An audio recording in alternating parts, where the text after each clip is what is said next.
دل میں ڈر، فکروں کو ختم، بیماریاں دور، نفرتیں، عداوتیں، رنجشیں، غلط فہمیاں، بدگمانیاں، شکوک و شبہات دور، ہر جائز مقصد میں کامیابی اور کامرانی کے لیے دعائے حزب البحر پڑھی جائے۔ رضا الہی عز و جل کے حصول کے لیے انشاءاللہ کریم بیان کروں گا انشاءاللہ۔ دعائے حزب البحر ایک مشہور دعا ہے کہ جو شیخ ابو الحسن شاذلی رحمۃ اللہ تعالی علیہ نے ترتیب دی ہے۔ یہ دعا خاص طور پر سفر اور بالخصوص سمندری سفر اور مصیبتوں اور آفتوں سے حفاظت کے لیے یہ دعا پڑھی جاتی ہے۔ حزب البحر کا مطلب ہے سمندر کے خلاف ایک قلعہ یا پھر سمندری بلاؤں سے حفاظت کی دعا۔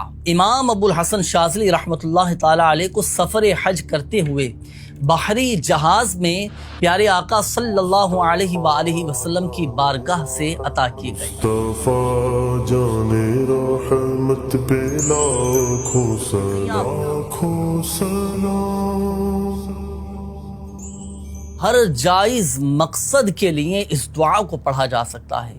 بزرگان دین رحمہم اللہ مبین کا معمول رہا ہے کہ وہ اس کا ورد کیا کرتے تھے، اور یہ بھی یاد رکھیے کہ اس کے پڑھنے کے لیے اجازت لینا شرعاً ضروری نہیں، البتہ کسی صاحب اجازت شیخ سے اس کی اجازت حاصل کر کے ان کے بتائے ہوئے طریقے کے مطابق پڑھیں گے تو یہ زیادہ بہتر رہے گا، اور اس سے اس کی تاثیر مزید بڑھ جاتی ہے۔ اور شیخ ابو الحسن شاذلی رحمۃ اللہ تعالی علیہ فرماتے ہیں کہ میں نے اللہ تعالیٰ سے دعا مانگی کہ مجھے ایک ایسی دعا عطا ہو کہ جو ہر حال میں نفع بخش ہو، چاہے سمندر میں ہو یا خشکی پر یا دشمنوں میں گھر جاؤں۔ آپ فرماتے ہیں کہ اللہ تعالیٰ نے میرے دل پر حزب البحر الہام فرمایا۔ اب آئیے ناظرین، میں آپ کو عرض کرتا ہوں دعائے حزب البحر کے فوائد۔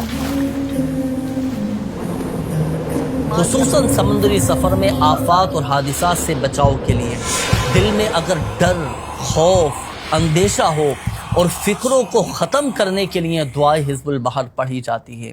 دعائے حزب البحر کی برکت سے بے شمار آفتیں، بلائیں، مصیبتیں، جادو، جنات، اثرات یہ سب دور ہو جاتے ہیں۔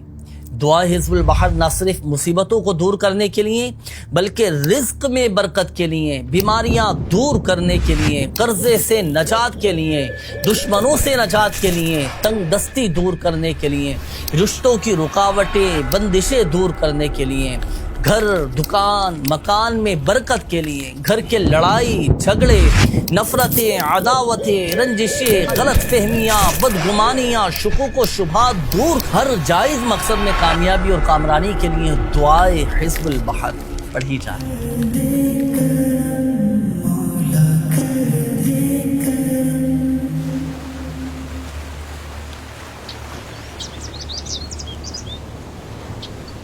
حضرت ابن عیاض رحمۃ اللہ تعالی علیہ سے روایت ہے کہ جو کوئی اس دعائے حزب البحر کو طلوع آفتاب کے وقت پڑھے، اللہ پاک اس کی دعا کو مقبول اور اس کی تکلیف کو دفع اور لوگوں کے درمیان اس کی قدر و منزلت کو بلند اور اس کے سینے کو اپنی توحید کے لیے کشادہ اور اس کے کام کو آسان اور اس کی تنگ دستی کو کشادگی میں تبدیل فرما دے گا۔ اور امام ابو الحسن شاذلی رحمۃ اللہ تعالی علیہ فرماتے ہیں کہ اگر میرا یہ حزب بغداد میں پڑھا جاتا تو وہ چھینا نہ جاتا۔